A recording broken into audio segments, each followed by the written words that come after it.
¿Puede un creyente, lavado por la sangre de Cristo, regenerado por el Espíritu Santo, ser poseído por un demonio? ¿Puede un cristiano ser poseído por un demonio? La respuesta corta es no. Algunos utilizan el libro de Mateo para sustentar de que un creyente puede ser poseído por algún demonio. Y el versículo que utilizan, lo que creen en esa enseñanza, es el siguiente. Mateo capítulo 12, versículo 43 en adelante, que dice: cuando el espíritu inmundo sale del hombre, anda por lugares secos buscando reposo y no lo halla. Entonces dice: volveré a mi casa de donde salí, y cuando llega la halla desocupada, barrida y ordenada. Entonces vas y toma consigo otros 7 espíritus peores que él, y entrados moran allí, y el postrer estado de aquel hombre viene a ser peor que el primero. Y muchos se quedan solamente en esta parte aquí. Dice, sí, mira, ahí está diciendo que va y toma otros 7 espíritus peores que él y moran de nuevo ahí. Pero, ¿es esta la enseñanza que Jesucristo está dando aquí? Primeramente debemos analizar el contexto de qué estaba hablando Jesús, qué estaba sucediendo en ese momento. Y vamos a analizar el contexto de que una persona no puede ser poseído por un demonio. Hablando de creyentes, no puede ser poseído por un demonio. Y vamos a analizar el contexto de qué estaba hablando Jesús, qué estaba sucediendo en ese asunto. Primeramente vemos que Jesucristo liberta a un endemoniado. Cristo le sana, echa fuera al demonio, y comienzan a blasfemar contra Jesús, diciendo que Cristo echa fuera a los demonios por Beelzebú. O sea, están ignorando la obra del Espíritu Santo y diciendo que Cristo estaba obrando en el poder de Satanás. Y de ahí en adelante es que Cristo comienza a reprenderle duramente a los fariseos. Y vamos a entender algunas cosas. Dice el versículo 22, vamos a analizar el versículo 22. Entonces fue traído a él un endemoniado, ciego y mudo, y le sanó de tal manera que el ciego y mudo veía y hablaba. Y toda la gente estaba atónita y decía: ¿será este aquel hijo de David? Mas los fariseos al oírle decían: este no echa fuera a los demonios sino por Beelzebú, príncipe de los demonios. Entonces ellos comienzan a blasfemar, diciendo que Cristo estaba obrando por el poder de Satanás, mientras que Cristo estaba obrando en el poder del Espíritu Santo y manifestando de que el reino de Dios había llegado al pueblo de Israel, pero ellos no le habían aceptado. Entonces, dice el versículo 25, sabiendo Jesús los pensamientos de ellos, le dijo: todo reino dividido contra sí mismo es asolado, y toda ciudad o casa dividida contra sí misma no permanecerá. Ahora, algo interesante es que Cristo está hablando aquí de casa. Casa, se repite muchísimas veces, casa, y eso es algo que va a tomar en la parábola, porque es una parábola donde habla aquí de el espíritu inmundo que vuelve a casa. O sea, está hablando de casa. ¿Qué casa? Se está refiriendo a la casa de Israel, está refiriendo a la nación, específicamente a la nación de Israel. Y vamos a ver que la palabra casa se va a repetir muchísimas veces. ¿Por qué? Porque esa es la enseñanza de Jesús. Jesucristo quiere traer una enseñanza, un juicio para la casa de Israel. Y vamos a ver eso con mucha frecuencia hasta llegar allá. Y este es el contexto. Dice, vuelvo y lo repito, versículo 25. Sabiendo Jesús los pensamientos de ellos, le dijo: todo reino dividido contra sí mismo es asolado, y toda ciudad o casa dividida contra sí misma no permanecerá. Y el versículo 29 dice: porque ¿cómo puede alguno entrar en la casa del hombre fuerte y saquear sus bienes si primero no le ata? Y entonces podrá saquear su casa. Mira cuántas veces se ha repetido la casa. Y Jesucristo mismo va a aplicar esto ¿a quién? a la nación de Israel, la generación mala y adúltera. Por eso debemos ver siempre la conclusión del escritor. Dice el versículo 21. Por tanto, os digo, todo pecado y blasfemia será perdonado a los hombres, mas la blasfemia contra el Espíritu Santo no les será perdonada. A cualquiera que dijere alguna palabra contra el Hijo del Hombre, le será perdonado. Pero al que hable contra del Espíritu Santo, no le será perdonado ni en este siglo, ni en el venidero. O acepte el árbol bueno y su fruto bueno, o acepte el árbol malo y su fruto malo, porque por el fruto se conoce el árbol. Cristo está diciendo, todo fruto se conoce, o sea, todo árbol se conoce por el fruto. Asimismo, las personas se conocen por sus frutos, o sea, por sus obras. Y vuelve en el versículo 34, generación de víbora. ¿Con quién está hablando Cristo aquí? Con generación de víbora, hablando de la casa de Israel. Con ese sentido vamos a entender la parábola del demonio que vuelve a la casa, y vamos a ver cómo lo aplica Jesús. Dice el versículo 34, vuelvo y lo repito, generación de víboras, ¿cómo podéis hablar lo bueno siendo malos? ¿Está hablando con gente buena? No, está hablando con gente mala, incrédula.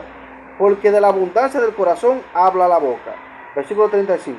El hombre bueno del buen tesoro del corazón saca las buenas cosas, y el hombre malo del mal tesoro saca malas cosas. Versículo 36. Mas yo os digo que de toda palabra ociosa que hablan los hombres, de ella darán cuenta en el día de juicio.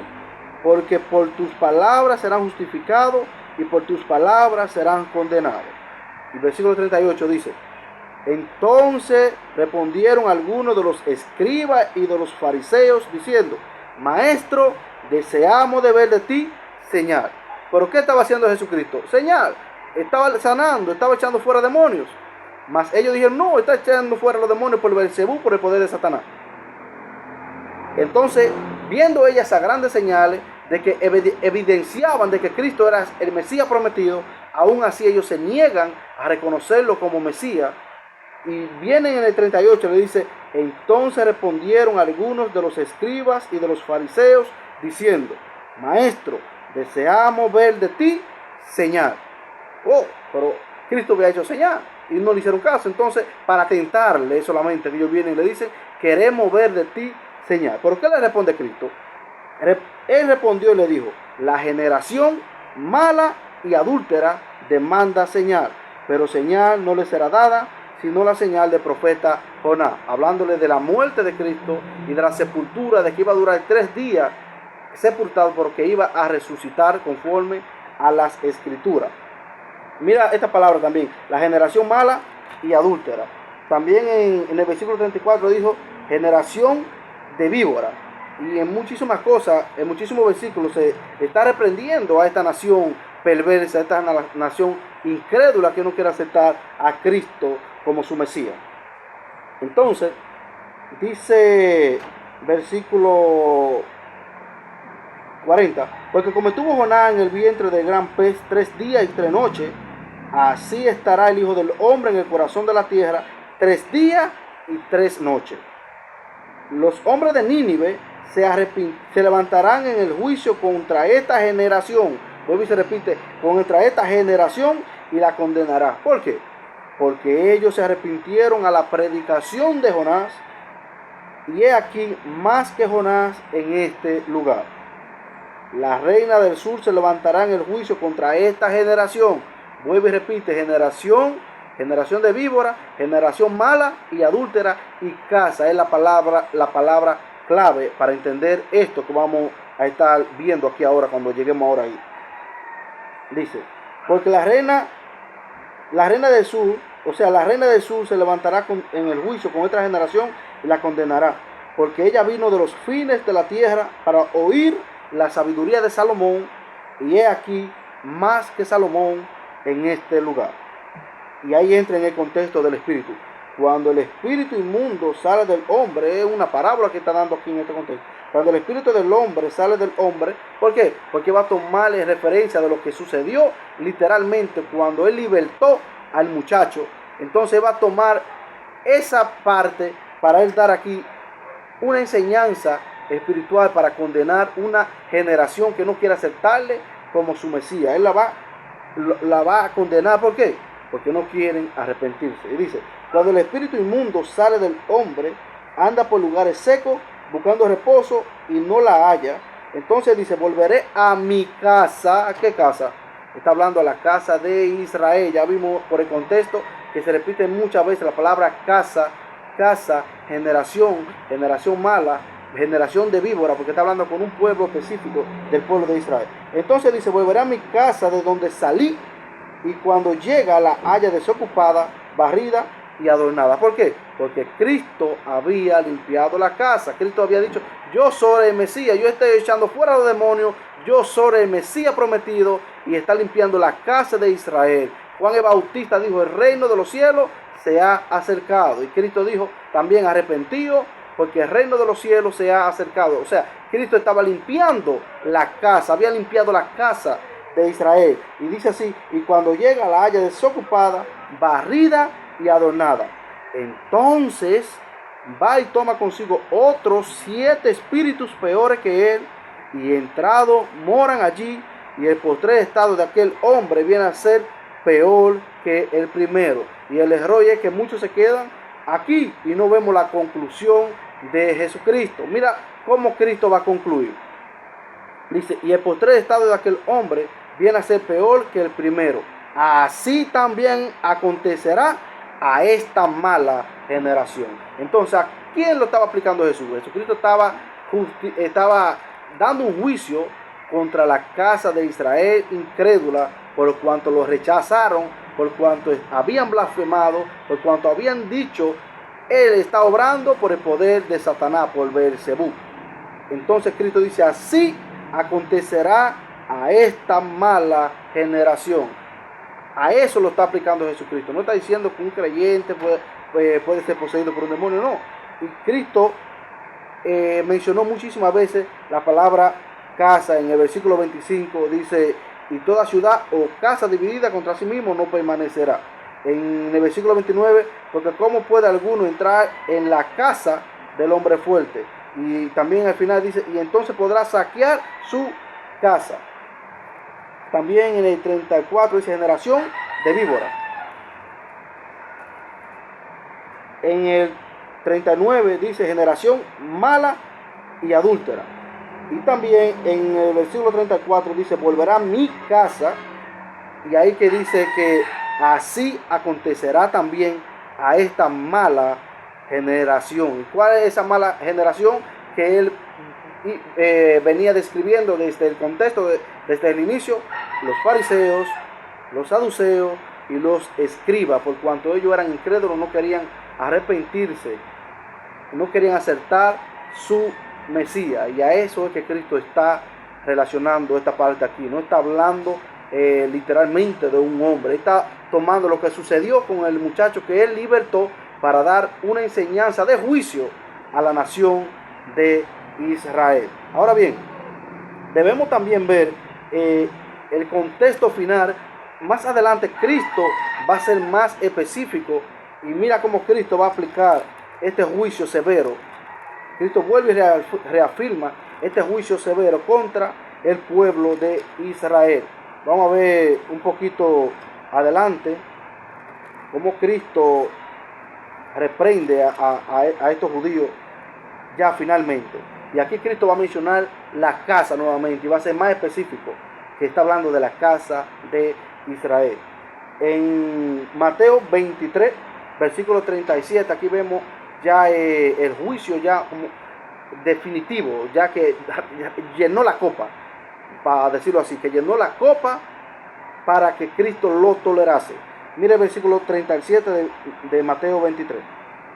Jerusalén, Jerusalén, que matas a los profetas y apedreas a los que te son enviados. Está exclamando, está en exclamación. ¿Cuántas veces quise juntar a tus hijos como la gallina junta a sus polluelos debajo de las alas y no quisiste? He aquí vuestra casa, o sea, ¿qué casa? La casa de Israel. He aquí vuestra casa os he dejada desierta, porque os digo que desde ahora no me veréis hasta que digáis, bendito el que viene en el nombre del Señor. Aquí vemos ya el juicio definitivo. Y la casa aquí en la Biblia es un símbolo de la casa de Israel. Es un símbolo de la generación de Israel. Y a eso es que Cristo lo aplica ya. No está hablando de que un creyente pueda ser poseído por un demonio. Además, hay bases bíblicas de que un creyente no puede ser poseído por un demonio. Vamos a ver esa base bíblica como respuesta a la contundencia que yo dije de que no puede ser posible que un hijo de Dios pueda ser poseído por un demonio. Primero a los Corintios capítulo 12. Vamos a ver qué dice la Biblia. Primero a los Corintios capítulo 12. Ok. Vamos a ver. Ok, versículo 3, 12:3 de primero a los Corintios. Por tanto, os hago saber que nadie que hable por el Espíritu de Dios llama anatema a Jesús, y nadie puede llamar a Jesús Señor sino por el Espíritu Santo. Ahora, ¿quién puede llamar anatema a Jesús? Una persona que no tenga el Espíritu Santo sí puede llamarle anatema a Jesús. Vuelvo, repito, por tanto, os hago saber que nadie que hable por el Espíritu de Dios llama anatema a Jesús. Ningún creyente puede llamar anatema a Jesús. ¿Por qué? Porque ha recibido el testimonio del Espíritu Santo. Un creyente no puede blasfemar del Espíritu Santo. ¿Por qué? Porque ha recibido el testimonio mismo del Espíritu Santo, y el Espíritu Santo mora en los corazones del creyente. Dice, y nadie puede llamar a Jesús Señor si no es por el Espíritu Santo. Eso es algo contundente, muy contundente. Ahora, también Primera de Juan es una base fundamental para esto. Primera de Juan dice, Primera de Juan 5, versículo 18 dice, sabemos que todo aquel que ha nacido de Dios no practica el pecado. Esa es una evidencia de que ha nacido de nuevo. El creyente no practica el pecado. Pero sabemos que todo aquel que ha nacido de Dios no practica el pecado, pues aquel que fue engendrado por Dios le guarda y el maligno no le toca. Entonces, ¿puede un creyente ser poseído por un demonio? No. La Biblia dice que el maligno no le toca, no puede tocarle. ¿Por qué? Porque la Biblia dice que el Espíritu Santo mora en el corazón de esa persona. Por lo tanto, no puede haber ninguna comunión entre lo sagrado y lo santo. También Pablo describe algo similar hablando de la iglesia local. Allá Pablo va a hablar de la iglesia local en 2 Corintios capítulo 6. Vamos a ver.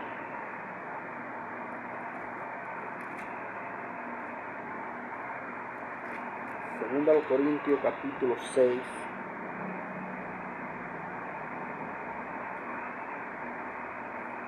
Ok, es capítulo 5. Capítulo 6, sí, perdón, capítulo 6.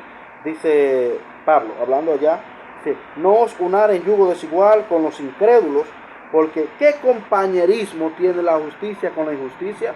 ¿Y qué comunión con la luz con las tinieblas?